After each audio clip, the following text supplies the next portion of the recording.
श्रीमद्गुरुत्तम सदानत शिष्यवृन्द कल्याण दिव्य महिमान्वित देशिकेन्द्र कारुण्यसागर हिमालय सानुधीर कन्नूर गुरो गणपते तव सुप्रभातम्। पुण्यात्मनश्च शिवराम तपस्वरूपम् सारस्वतं हि तव जन्म शुभान्वितं च लोकोपकारकरणाप्त सुधन्य भाव कन्नूर गुरो गणपते तव सुप्रभातम्।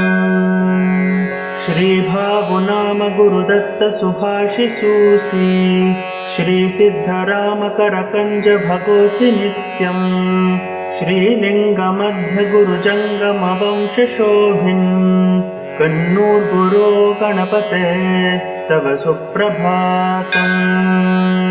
शांति प्रवचन परामृदगानमग्नाः सुस्वागतं तु भवते शुभदं वदन्ति शाखानिदेशवरनीड सुखोपविष्टाः कन्नूर गुरो गणपते तव सुप्रभातम्।